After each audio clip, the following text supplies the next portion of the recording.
So welcome to podcast with myself, Unbound Athlete, and Justin, the metabolic nutritionist. And today we are going to be diving into habits and goals and the process for long-term and short-term mindset, pros and cons of each, and a little bit about how short-term goals seem really quick, and they can be something that's obtainable, but do they connect with that long-term mindset? And what does that mean? Do you have a plan? How do you deal with clients that have barriers that come up immediately? How do you sort of set their perspective to be able to open up to, thinking about the long-term choices that they're making? They may not see results right away, but it's about building and developing a mindset. What's your experience with this, Justin? Like, how do you deal with this, for yourself, hold yourself accountable to those habits, goals, and the process involved, and how do you coach different types of clients towards this? Well, I'm actually going to take a few steps back. One of the things that you mentioned there was saying how we have to tie in short-term goals with long-term goals. I actually posted a video this week about the fact that a lot of people, they start with a huge goal, and when they have this huge thing to accomplish within their lives, all of a sudden it feels like something that's impossible to them because it's so far away, and it's massively demotivating. They're constantly feeling like a failure because they're never actually achieving this huge goal.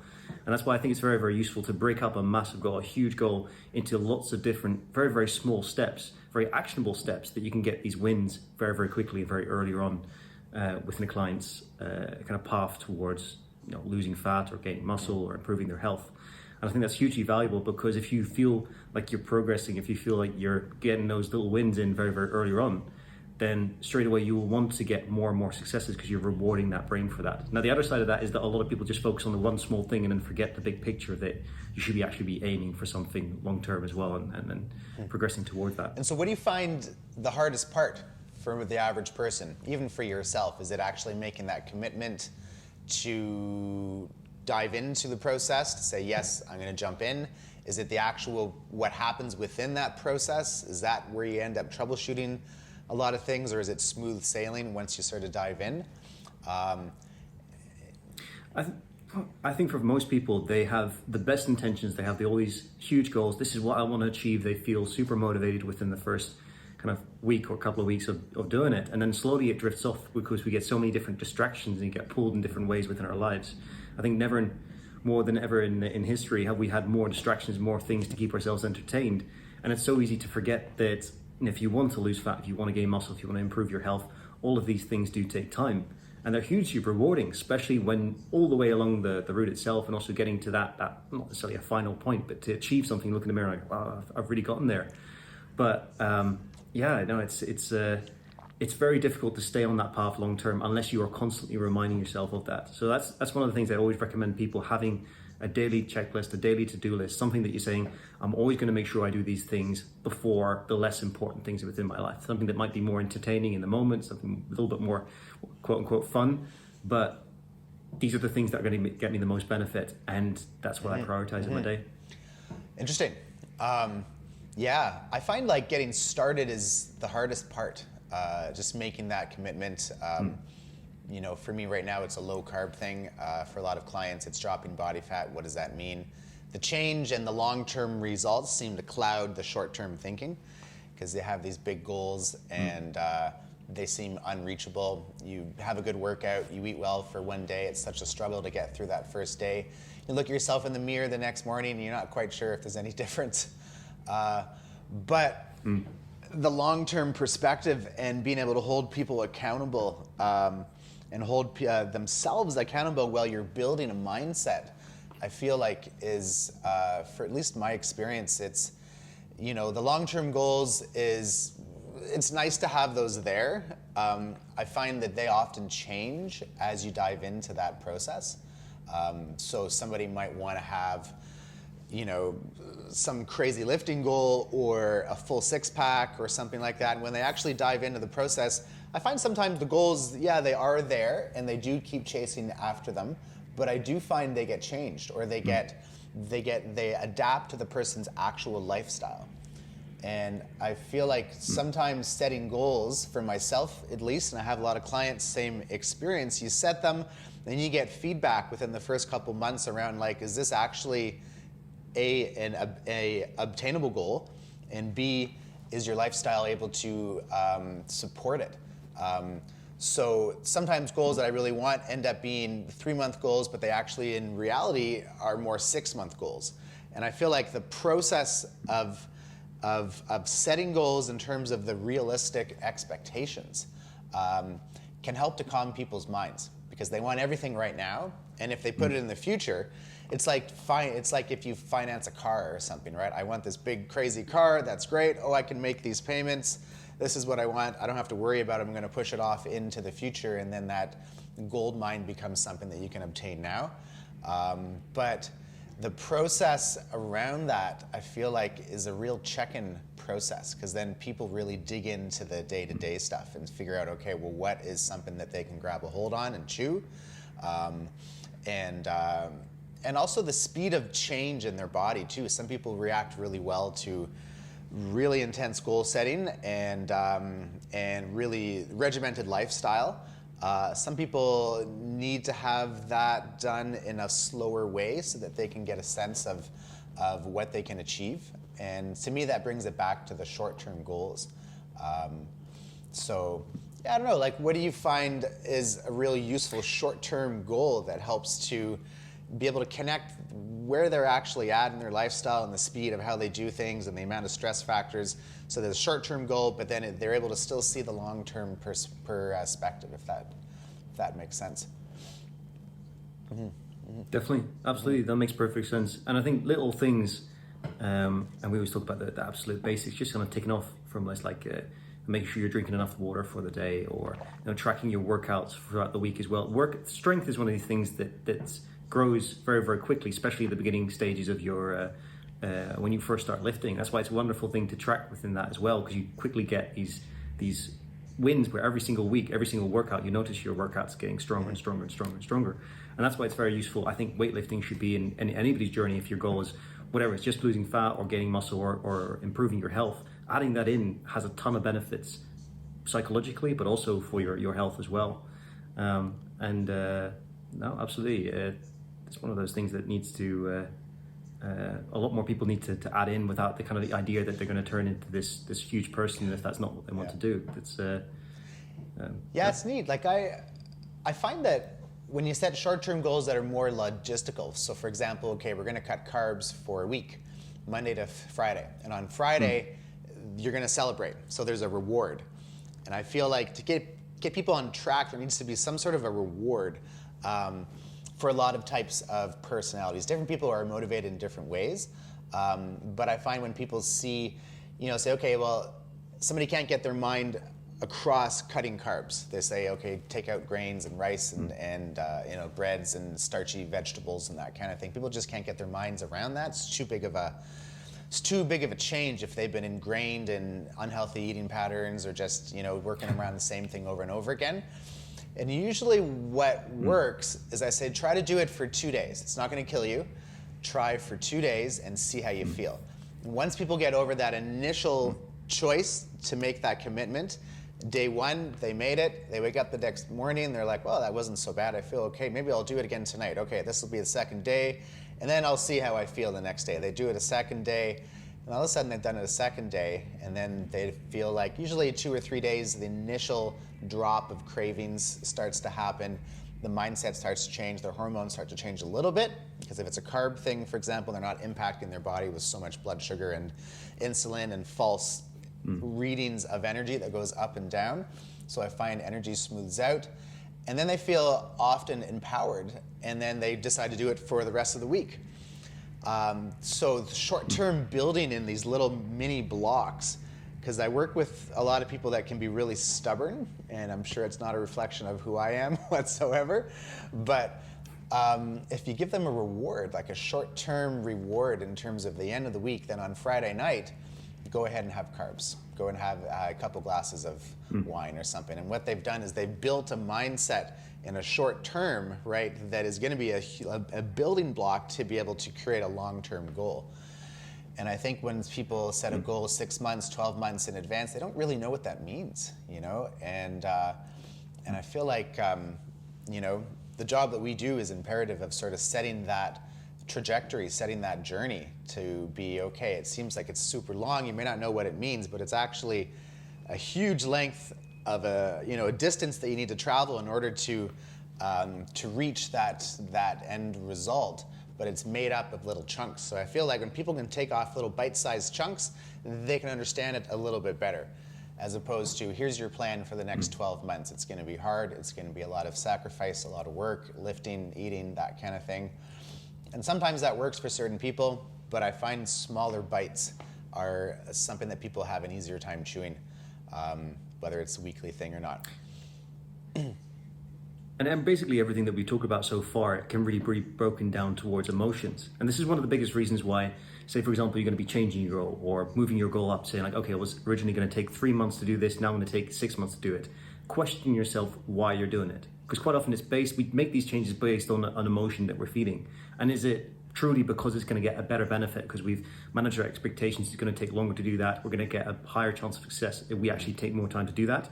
Or is it, I'm pushing away my goal because it's procrastination, or because maybe I've reduced carbohydrates within my diet, I'm not used to that, and that's affecting my biochemistry a little bit, affecting my neurotransmitters as well. So basically it's saying that we have emotions. Emotions are not necessarily bad. We just have to be aware of them and have to kind of separate ourselves from them a little bit, take a step back and go, okay, I'm feeling this way, why am I feeling this way? Don't let yourself be led by it. Our emotions are wonderful things, and especially intuition itself is very, very beneficial in a lot of different situations, but it's usually very short-term survival situations. We've evolved over the last 100,000 years, maybe for the last 10,000 years before we've brought in farming within civilization, and we're just still not used to these things. Our bodies are kind of saying, okay, well, there's carbohydrates in front of us, we need to eat as many of those as possible because it's so rare in nature to have those. But now the reality is that it's so easily available. They're everywhere around us. Our bodies are simply not built to be used to so many of these refined carbohydrates that are easily accessible.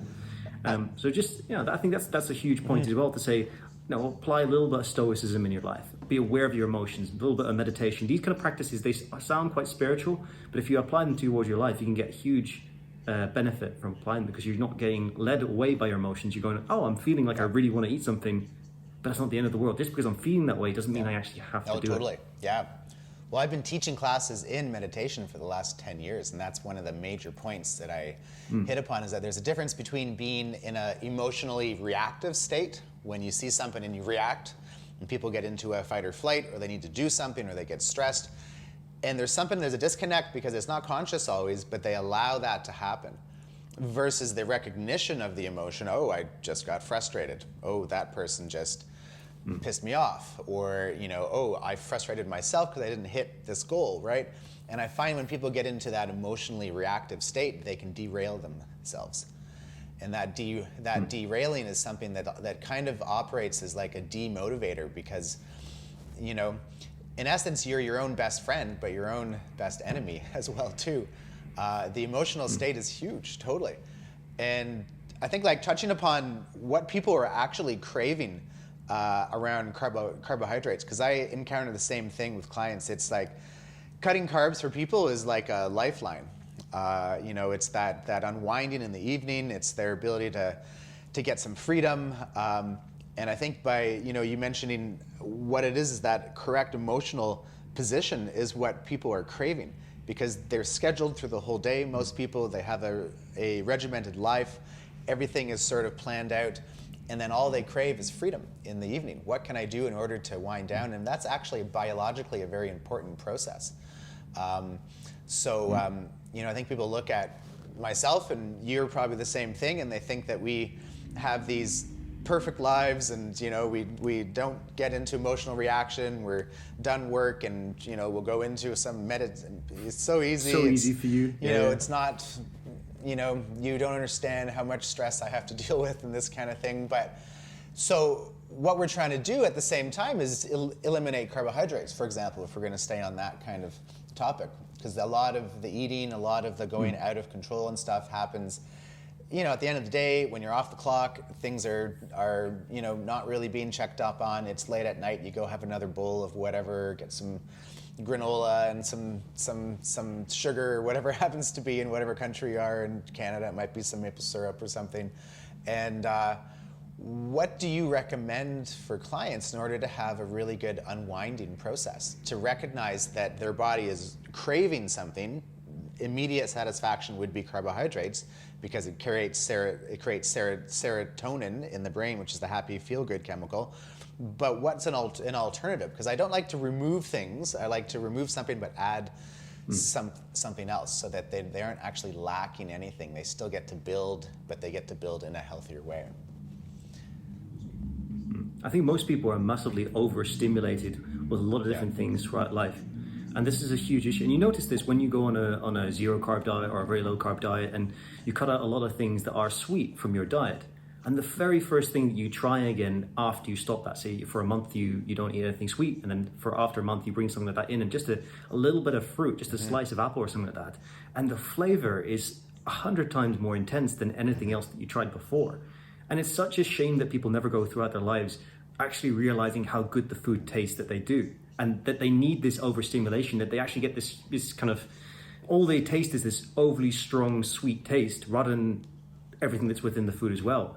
It's kind of like the whole thing of you're walking through the desert, you're massively thirsty, and that first sip of water, that's the best drink you've ever had. And I'm not saying that we have to starve ourselves to that degree, but if you reduce these things, you actually start to get a massive appreciation out of it. And overall, if you could put a counter on how much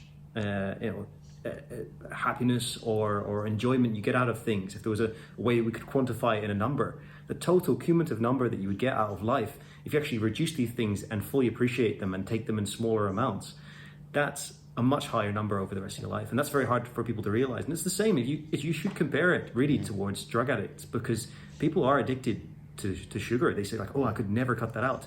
Like, you have to listen to yourself. If you say, I could never do without X, Y, Z, unless it's something that's obviously essential, like breathing and water, whatever else it is. But if you can't live without bread, you can't live without sugar in your life, there's something definitely wrong with you. Sure, you want to have something here and there, a little bit of a treat, but if you can't live without it, you have to question why something has such a strong hold over your life as well. Yeah. It's almost like it's a different state of mind. And I think that's where I have a hard time. It's more about finding a way to bridge to get people to understand that the cravings that they have is because there's an underlying imbalance underneath it all.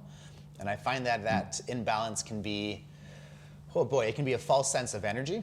People have a spike in blood sugar when they have something sugary, and then they feel like they get some energy, and then they have a crash, and they're like, oh, I'm tired. There's no way I can, cut carbs for the whole day because I'm just going to be hungry. I'm going to need to have more energy, or else I'm going to get dizzy and I'm going to pass out. And then laying in that connection, bridging, and being like, well, that's actually a blood sugar crash. That's not actually your real energy. That's blood sugar crashing, and then it kind of goes back up when you have something sweet, and that process can be damaging to your system. And a lot of the damaging factors can be inflammation. And then, it's short-term thinking in terms of when somebody's in an inflamed state, they're going to crave something that's a short-term fix in order to create some circulation, to get something going, a bit of an insulin hit, get their liver moving a bit. In Chinese medicine, the liver is known as the energetic fan of the body, and its job is to continually push qi, or energy, throughout the entire body to keep things rolling. And if somebody's out of balance, if their diet's out of balance, if their emotions are out of balance, especially anger and frustration is really sensitive for liver operation, but food will drive or it will stagnate that process from happening. And people end up getting frustrated because their liver is not functioning correctly. And in Western medicine, there's not a nice smooth flow of energy, and often it's inflammation. And I've been doing a lot of reading lately on the cause of a lot of mental health and anxiety and depression. And depression, for example, is connected to inflammation in the brain. And when the brain is inflamed, different psychological symptoms can come forward. There's nothing wrong with you psychologically, but there's a biological imbalance happening. And that the other thing is that the brain can't heal when it's inflamed. And that's connected with high insulin levels and can move towards, even things like Alzheimer's and dementia, which is, as you know, linked towards type 3 diabetes, which is a blood sugar management issue. So the short-term thinking, when I start to change the mindset towards like, okay, well, the life that a lot of people live is sort of symptom management life through carbs, through quick fixes, even workouts, when they're like, okay, I'm gonna do a workout because I want to feel better and get the endorphins going and stuff, and there's nothing wrong with working out, but they may be using that as a way to sort of jumpstart their day, different parts of their life that might need some deeper attention. And what we're going for is like more of a smoother operation of energy that's more consistent.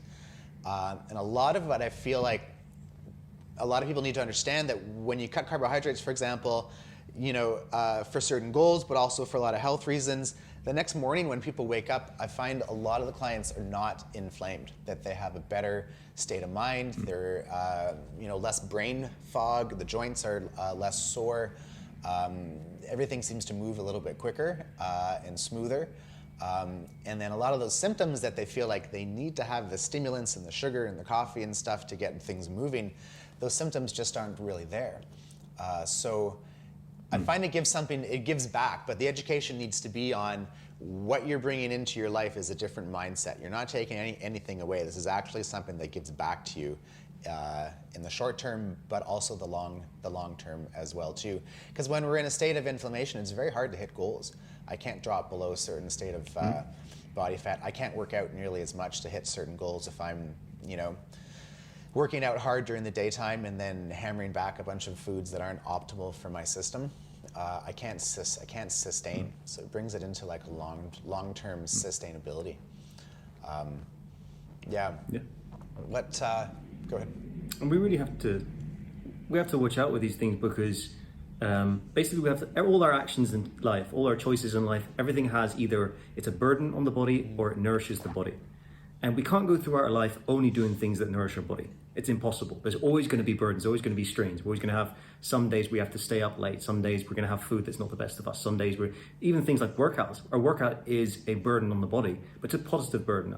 And especially in combination with right nourishment, long term, that can have benefits within there as well. So basically looking at all the different things you're doing as a burden, all the different things you're doing as a nourishment, and you want a little bit of a balance between those two, so that there's a reason for things that you're doing. And if you do choose, you want to incorporate more carbohydrates, or you want to, I can't live without the sugar, then just make sure that you do realize that there's other things you should make sure you definitely don't have on there, or it's a double burden or a triple burden. Now, if you get lots of things such as canola oil, rapeseed oil, seed oils within your diet, and you combine that with also including sugar, you're going to have a lot of problems within your body. And that's just, you can nearly sometimes deal with one or the other, but in combination, it's even a compounding effect. You just have to realize, what are you doing towards to balance these things out? And there's definitely things that I do not do perfectly within my life, within health or everything like that. And I just make sure that I balance those out and make sure that I get more sleep than normal, make sure that I do get the best diet I can. And it all starts with, first of all, sleep. So you get the perfect sleep throughout the night. Get that sorted. That helps you out tremendously towards the nourishing side. And then your breakfast is huge as well. I mean, we're going to mention for the first time again, Polican, the meat and nuts breakfast. That just sets your body up for the thing. The rest of the day, I get good healthy fats, full of nutrients. I'm lots of protein. I'm going to crave a lot less carbohydrates throughout the day, because I've just simply got this good quality breakfast, very, very nutrient dense breakfast. And then for the rest of the day, it's a lot easier to say, oh, I'm going to take a little things here and there that might be a bit more of a burden as well. And then what's your view on fasting and calorie counting in the long term? I'm not going to say my thoughts. I kind of have my own thing around that I'm developing. I haven't really settled on something. I think it's individualized. But what do you think about fasting, calorie counting, short-term versus long-term pros and cons?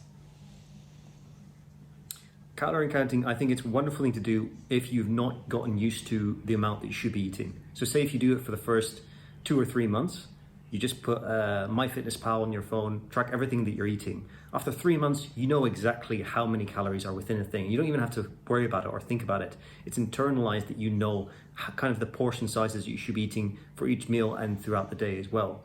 And it's a lot easier thing to do. I think it becomes sometimes obsessive where people need to do it. They say, like, oh, I need to track every single calorie. That's not healthy. But if you do that for a period of time and you just get used to it, I think it's a great tool. It's not necessary for everybody, and especially if you say you introduce a lot more protein, good, quite high quality protein within your diet, it becomes very high then to overeat. Because if most of your diet is high quality protein, you'll be very, very full, very satiated very, very quickly. And that kind of says, well, I can either say I'm going to go the calorie counting route, but I add more carbohydrates in, but I know how many I can eat. Or I'm going to go down the route of saying I'm going to have a bit more of a nutrient dense, high protein diet. And I'm just simply going to get full before I can eat enough calories to go over my requirement for the day. As for fasting, I don't think there's necessarily anything magical about it, but there's definitely a lot of benefits within it as well. And as people do take it to extremes, but look at your goals. If your goal is, say, short term, 3 months, I want to put on as much muscle as possible, then maybe fasting is not your best goal. But say if you're saying, I'm having struggle with sticking within my calorie amounts for the day, but I find it easy, or I definitely can incorporate a day in the week where I completely fast for one day. That's a very easy way to deduct your calories for the whole of the week. And I think that's the thing as well. People should not just look at the day that they're counting the calories for. It should be over the whole week as well. If you binge out on the weekend, but you're eating perfectly for the week, quite often it's easy to go over those calories. So yeah, that's a few of my thoughts on that. And do you have, because I've had multiple clients when I bring in the intermittent fasting thing, and I find out that they have no problems not having breakfast, not even having lunch. And, Well, the amount of people who skip breakfast, it's a very common thing. So I think a lot of people are actually intermittent fasting as it is. Yeah, and they are, but is it done in a correct way? Because there's intermittent fasting, there's all this fat around it and the benefits of it, and the ketosis and dropping body fat, and autophagy, so the dropping of cells that aren't really functioning correctly. There's all these great scientific benefits. Do you feel that mindset needs to be implemented so that people understand the mindset involved in fasting? Because I think people are in fight or flight throughout their whole day, and they forget to eat anyhow. And then they go and, oh my God, I'm hungry. I've been tripping over things for the last 5 hours. And they then decide that they need to eat something. But then they're like, oh, I've been fasting for the whole day. What does that have an impact on their blood sugar, for example? Them, being in their body, actually, listening to their body if they're actually hungry or not. Because we're so focused on the external. There's all these screens and everything, and it's very hard for a lot of people to tune into where their actual body's at, if they're craving something, if they're hungry, if they need protein or not. So I don't know, what are your thoughts on that mindset around intermittent fasting? Does it need to be conscious, or can people just go along with their day and skip meals and then hammer back a massive dinner to release? I think it's always conscious, and this goes back to the thing about listen to your emotion, trust your emotion, listen to your intuition, but realize that you're able to separate yourself from it and not always be a slave to it as well. And if you have fasted for a whole day and then you wolf down 3 pizzas simply because I'm starving and I need something right now, that's not going to have the same kind of effect. So it really kind of comes down to saying, you need to have a certain level of control within your life. And if you're simply a leaf in the wind being blown around of all your emotions, saying I feel like eating, I'm going to eat straight away. I don't feel like eating, I'm just going to starve myself for the day as well. And we do need to get a certain amount of nutrients within our body. We can only fast for so long, and we do need to get that within us. It might be not a calorie thing, and this is where the 2 extreme camps come in as well, where one side says you just have to count calories and you will lose weight. And a lot of these people, they're in fantastic shape. They're very low body fat, they look fantastic, at least for a shorter period of time, before they go back on their different diets, these kind of things. There's another camp that says it's the metabolic health. You have to make sure that your hormonal systems are correct, your neurotransmitters are correct, your testosterone, your estrogen, all these other things are the right balances. And I think there's a bit of a balance between the two as well, saying, calories are king. We do need to make sure that we're reducing those if we want to lose body fat, or we need to increase those till we get in enough to actually build muscle. But our hormonal system is just as important. And let's look at the things that are, if we're going to rank them on a whole list of saying, this is going to be the most bang for your buck for changes within your life, what is going to be the best changes? And for some people, adding fasting that's something that definitely can help them. But for a lot of people, there's a lot of things they can do before that to get a massive benefit in their life. And for a majority of people, I would like them to eat as much food as possible, as much good food as possible. They want to nourish their body as much as possible and not put an extra strain. And if you're not healthy, adding fasting in, for certain people can help for certain conditions, but for most of them, it's first good to get yourself in a very healthy space and then go I'm going to fast once a week because I feel that would enrich my life.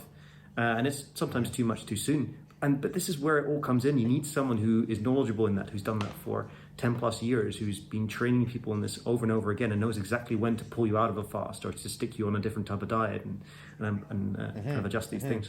Yeah, I completely agree. Like if somebody is nutrient depleted and they've been having a really poor diet and they go ahead and try to fast, I feel like they could run into potentially some pretty big problems, just in terms of not having liver balance, not having the right vitamins and nutrients in order to support your body while you are fasting. That a lot of like the lack of fasting is not the biggest issue out there. I feel like it's more about nutrient deficiencies. People are not getting the best quality food into their system first. And I find a lot of people, they crave something. They crave doing some sort of a cleanse, a fast, something that's an immediate change that they can wrap their mind around. Let's do a week-long cleanse or a day-long cleanse or something like that. And I find that their systems aren't actually ready to be able to detoxify correctly. And especially when they get into things like a fruit juice fast and stuff, where they just drink a bunch of fruit juice, and you need to have amino acids and protein in order to detoxify correctly, as well as for your immune system and building blocks for your muscle and for your brain. You need amino acids in order to have brain function correctly. There's a lot of different things. And when you deplete your body of protein and then you add a lot of fruit juice, which is high in fructose, which your liver can't really metabolize anyhow, you get a blood sugar, you're going to have some nutrients in the juice and stuff, but I feel like a lot of it is counterproductive anyhow. And you know, in my experience, when somebody craves to do a detox or some sort of a fast, and they come to me and they want to jumpstart something, like you said, the biggest thing is actually do at least a good couple weeks of just whole foods eating. Make sure you're getting 3 square meals a day, paleo style meals, trying to reduce or cut out grains. You can have some starchy veg, but the goal is to get the most amount of nutrient dense foods in your system initially. And that might be part of the repair process in order to get your body into a correct state so it can fast correctly, so that you understand that the cravings that you might have, the blood sugar drops and stuff, like those aren't going to be so extreme, that they're more manageable, and it becomes more of a fine-tuning thing, as opposed to you're going to do a 24-hour fast and we're going to do this once a week or twice a week, and then they go and they return back to a diet that's not supportive of that. It can be quite counterproductive, I've found. So less is more, but getting their nutrient levels up on a healthy diet is usually the number one thing first in my books. Yeah, definitely. And I think this is where it comes in as well, where if you and I have a client come to us and they have a certain set of goals that they want to achieve, it's based on their health, losing fat, gaining muscle, we know for 100% certain that we know exactly the plan that we should put them on. And over a period of, say, 6 to 9 months, we can get them very, very close towards their goals. Very far towards their goals. If they stick towards that plan, they take the right action. So it's nearly 100% certainty. But the flip side of that, and this is something that a lot of people avoid as well and they don't actually talk about, is that nutritional science and exercise science, it's only really been around for a very short period of time. Compared to most of the other sciences, we have such a fraction of knowledge really understood of what we need to do. So we know what we need to do. We know the rough estimates or the progress, and we can adapt that. And especially with an experience, you start to get a little bit of anecdotal evidence that you know what's been picked up. And this is where things such as Charles Poliquin as well, he worked with thousands of different athletes. Lots of things that he did were not proven, but they worked. I think this is the really big thing that comes into it. People go, where are the studies? Where's this? Where's that? It doesn't matter. It doesn't matter if it's true or not. The rules that we put on ourselves or these kind of things, it matters if it's useful. I think that's very, very huge thing that people need to get into their minds, because they read the latest research or they read the latest kind of fad that they get into. And people get into it like a religion, where this is the best thing ever and it's never going to change. This is the diet I'm going to be in for the rest of my life. Rather forgetting and saying like, well, what actually is useful towards you? Do you want to achieve your goal, or do you actually prefer to sit in this emotional state where you're saying, well, I love the gadgets, I love the biohacking tools, and I'm going to go for my colon cleanse, and I'm going to go suntan, parts of my body that are not meant to be exposed to the sun or whatever else is, and you feel very cool, and you put up on social media and feel superior to everybody else. I mean, if that's your goal, if you want to feel that way, sure, do those things. But if you actually want to get in shape, if you want to get a six-pack, if you want to add the muscle, if you want to lose the fat, if you want to improve your health and actually avoid lots of chronic diseases that are within your family that you know about, maybe focus on the things that are useful. Maybe go to people who know what they actually need to do and who are not so dogmatic in their ways and set within that. And it's not a religion. Focus on what's actually useful. I feel like things are often so simple that it's not complicated enough for people to really get it. You know, because they want to have, they're like, okay, I want to do, give me everything, right? I've downloaded an app, I've got this thing on here, I've got, you know, my accountability and everything's all charted and whatever. And I'm like, it gives me a headache. Like, you're setting yourself up for failure because things are too complex. It doesn't need to be that complex, but I think people they play these mind games on themselves and they get caught in like needing to have that affirmation from out there. I mean, it's really good to tell people. I find, for me at least, being a father and having a family, there's lots of carbohydrates around the house. There's plenty of different things to tempt me. And if I don't vocalize what my intention is, right now I'm on 0 carb, a lot of protein and some green veg and stuff. If I don't say that to my wife and even my kids and stuff, right, then it just opens up an avenue for potential failure, you know? Because I started last week, Thursday, Friday was 0 carb, and I'd been talking about yucca root because I was in Dominican I was in DR last February, a year ago, and they have amazing yucca root that they make into these yucca root fries and stuff. And I was in the grocery store picking up some stuff, and long and behold, there was big, massive chunks of yucca root. And without even thinking about it, I had them in my basket. I bought them, got home, and I was like, oh man, geez, I guess I'm doing the no carb. I didn't even tell them that.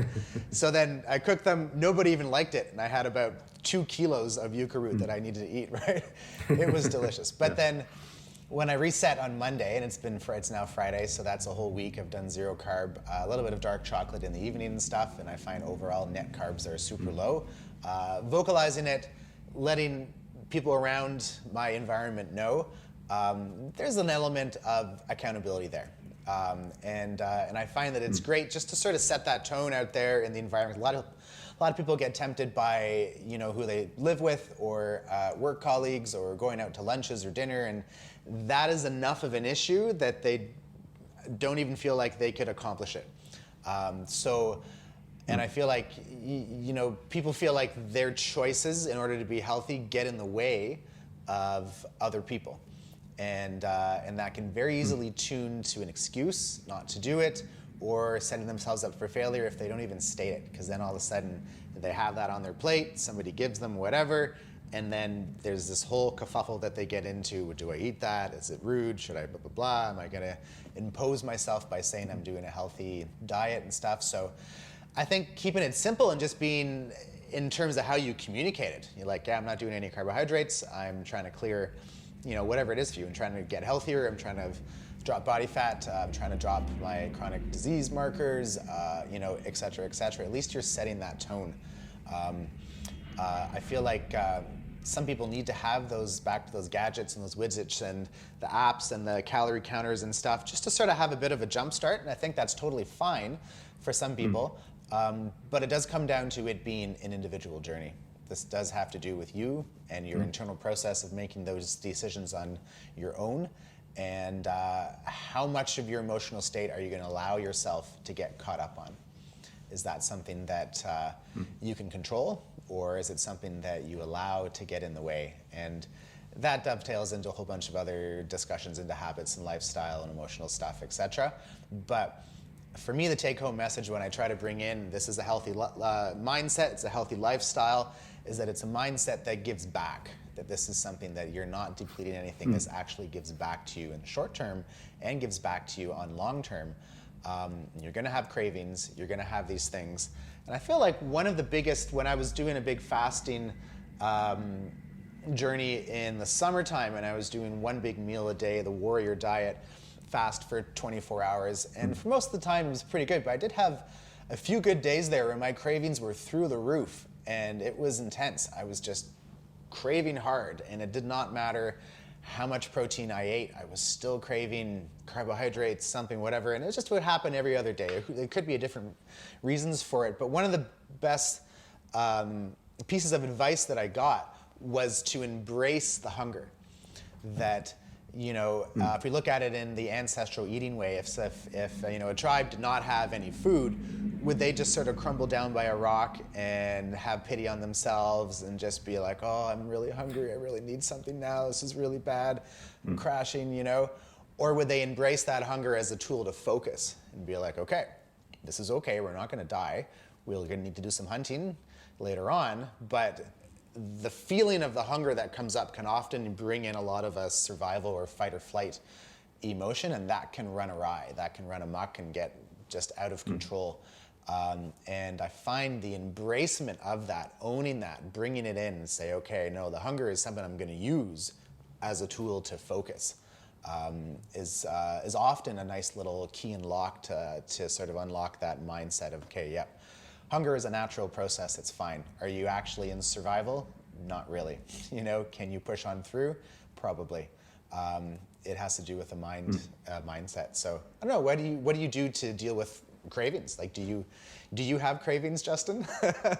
Are you? Of course, yeah, definitely do. And this is the thing as well. I mean, it's such an unhealthy attitude that the world has towards fasting and hunger. And when I was fasting, I wasn't eating for a day, and I was in the office back in the old days. Then a lot of the times people would say, "You're not eating, you're not having lunch," or people would be bringing cakes and biscuits every single day, and it would just be sitting there, and the only one who's not eating it, and they look at you like it's a weird thing, and it's just going like, "Oh, it's just I'm feeling it." Especially it's hard, especially if they're putting these things in front of you. Like, that looks really good. And you're not our friend anymore. Just one of these steps where you go, happening? Yeah. Yeah, exactly. And but I think you have to need to compare it. In the past, hunger might have been a death sentence. So it was a big thing. We used to be, if I don't eat enough, then at some point, it's not going to be good for me. I'm going to die. But right now, hunger is a bit more such as being tired. You're not going to be worried. You're going to sleep at some point. You're going to eat something at some point. We got food all around us. You don't have to worry about it. We're going to be okay. And when you rephrase it like that, you say like, well, if I'm tired, I'm not going to be freaking out. Like, I'm tired, I got to do sleep straight away, I got to take a nap. Quite often, a lot of people, they're tired and they still stay up and they take a cup of coffee or whatever else is, and they get through it. And it's just another emotion. It's just another thing that we're feeling. And another thing that's kind of a signal towards our body that, sometimes, okay, well, we're deeper into our fast and just become used to it. It's just another feeling that we're feeling throughout the week or throughout the day. And it's not that big of an issue anymore. For cravings, one little hack that I absolutely love, and I'm going to mention it again. I mean, Charles Poliquin, I don't know how many more times we're going to mention him, but probably many times, is he talked about glutamine in thick cream. And if you just put, I can't remember the ratios, I'll look it up at some point and put that maybe in the captions below. But if a scoop of glutamine in some thick cream, and you put it in a bottle in your fridge, and whenever you're fasting or dieting quite heavily, just have a shot of it. So whenever you're craving something, put a shot of that, just in a small shot, down that. And he said, whenever you tried that, and I've tried it in the past as well, your cravings go away very, very quickly. So it's just a little bit of a saying, there's not a lot of calories in it, just all of a sudden it switches in the body, like, okay, well, I've got a little bit of sustenance, I've got a little bit of protein in, I'm good, I'm done. So having a few little things like that can help a lot to bring people kind of away from the extremes of I'm starving, I need to grab whatever else is in there. Another thing as well, just making sure it's not available. If you're at home, make sure there's nothing there. And it's hard when you're with a family who are eating carbohydrates or eating different things. But if you're able to say, support me in this, make sure it's not out there on the sides or whatever else is. Or if you can, just don't have it in the house, then that makes things a lot easier as well, because it's not there. You have to go through a lot more steps to actually get it. Little things like that help. 100%. If they're not there, it's just not there. You can't have, you are confronted with that craving or that temptation right away. You look for stuff and there's nothing there, so you don't really have an issue. It's when they are around, you need to develop sort of the next level, the next tier of self-control. And to me, it's just like the deeper you go into it, after a couple days, even 2-3 days, it becomes more of a habit. Easier to make that decision over and over again, because you will have already made that decision for yourself within the first 2-3 days. So at least start to build a bit of a foundation. I think it was 10 grams of glutamine. I think 10 grams or 20, never something too much. Like that. There was some kind of ratio between the milliliters of cream. And the other thing I find with cravings, often with a lot of people, is when they cut carbs, is that they don't bring up protein enough. And cravings can be out of control because they're protein deficient. And they are craving energy. And sometimes cravings are not a bad thing. You are actually craving something that you do need. Most of the times it's not carbohydrates. We don't need carbohydrates in order to survive. But protein deficiency is a huge thing. I find. So I feel for the average person, increasing the amount of protein, and that might be a little bit of a journey to get your metabolism, your stomach acid up to a point where you can really digest it all. And I do often recommend HCl, hydrochloric acid, or digestive enzymes, especially if somebody's super stressed, because if they're super stressed, they're not going to have a lot of energy in their stomach to be able to digest food in the first place. So they could have some digestive issues, some bloating, gas, and that kind of thing. And fixing digestion is really key because protein does take a little bit more energy to digest, so that is huge. So I myself typically take digestive enzymes, and I have a much better digestion. I put on more muscle, and overall I just feel a lot better. I think the first time that I took hydrochloric acid with some digestive enzymes, I put on, was it like 2 or 3 kilos of muscle in 1 month, and I didn't change the amount of food I was eating at all. I was just actually digesting food correctly. So that was huge. And then I find then the next level of that then for myself is once I've been digesting correctly and stuff, and I know I've been doing that, I've got that basis covered, and all of a sudden I have dinner, and then an hour or two later I get this surge of just, I am fucking hungry. It happens maybe once a week, and it depends how hard I'm training, but I need to protein pulse, and I'll have about 40 grams of protein like an hour before going to bed. And either, a couple nights ago I just had like basically a whole other steak with some cheese on top of it and had that before going to bed, or I'll just do a really big amino acid shake with glutamine in it, and I'll have that, and my system calms down. I have a much better sleep as a result of it, and I feel a lot better the next day. It stops muscle breakdown from happening when you do a big protein surge before bedtime. It depends on your goals. That's more of a muscle mass thing, but it can relate to cravings too. So instead of being like, oh, I've already had dinner, I guess maybe I'll have a little bit of rice or a rice cake or something. It's like, no, you actually probably need more protein. Your body's in a repair state. That's my experience. Well, most people, and this is the thing, is within investing, it's kind of saying, well, investing within, I do some stuff with cryptocurrencies as well. And within it, a lot of people make the jokes where they talk about, oh, I'm in it for the tech, so I'm in it for the technology. So not in it to make money or whatever. So I think within health, a lot of people get into health because they want to look good.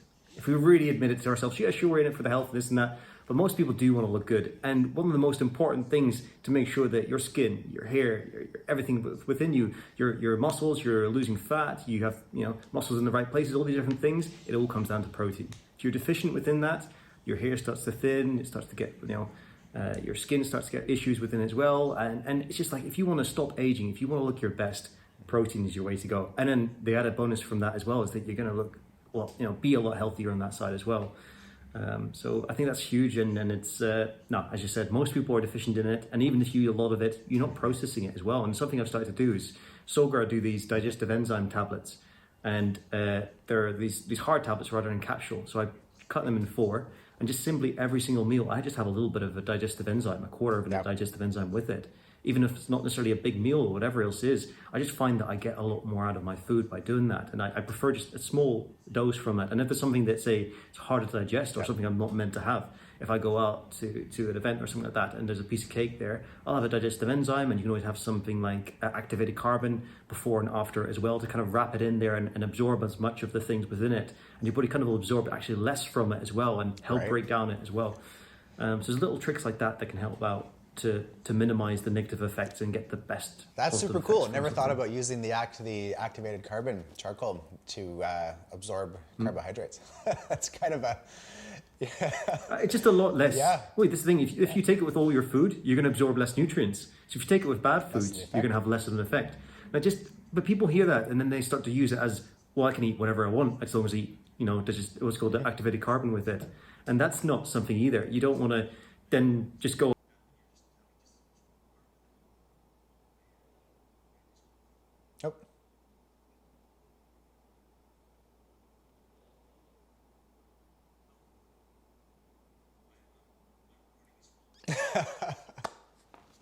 Recording this phone. Oh, good. Yeah, I don't know. Maybe we're pretty good. It's been 49 minutes, I think that was the universe telling us that's the end.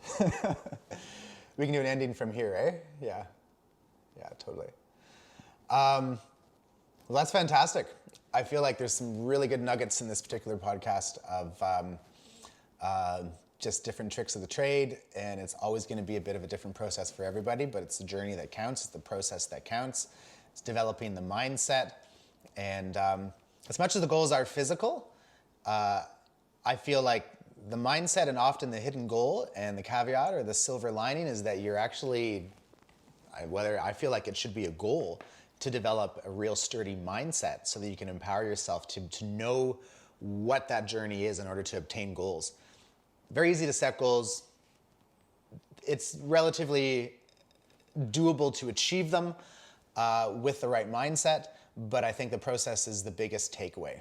That having the right coach, having the right troubleshooter, they're going to be different for everybody. That's why learning about how your system works, learning about how your cravings work, different people have different ways of going about things in terms of habits. Some people need short-term thinking, some people need to have a real jump start and a motivational thing, but it all needs to anchor down into your individuality and what that process means for yourself and how that empowers you. So at the end of hitting your goals, not only have you hit your goal, but you've anchored in an entire process to get there. And through my experience of fasting and cutting carbohydrates and intense workouts and stuff, you set that trajectory, you anchor it in. It's something that nobody can ever take away from you. Sure, we go on and off the wagon and stuff, but once you have had that experience, it's easier to get that back. And then hiring somebody who's already been through that experience is huge. So, any last thoughts there, Justin?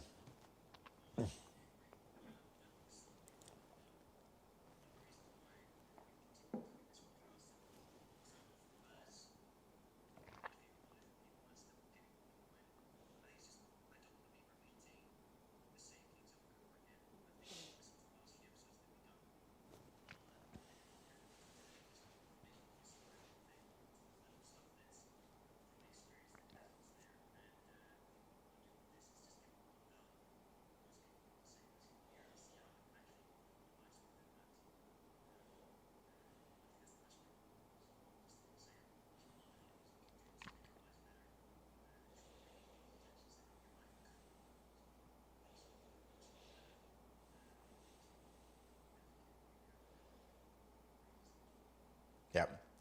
Completely agree. Lots of different routes to get to that same point, but it's the investigation of them all, that full circle. Beautiful. Well, thanks so much, Justin. So follow Justin at Metabolic Nutritionist on Instagram, as well as his YouTube channel, Metabolic Nutritionist. So hit the subscribe button and turn your notifications on, and look forward to some more content coming up. Any questions, leave it in the comments. We're always available for questions and consultations and, of course, coaching. Thank you for listening, and hope you have a great day. Stop. There we go. Stop.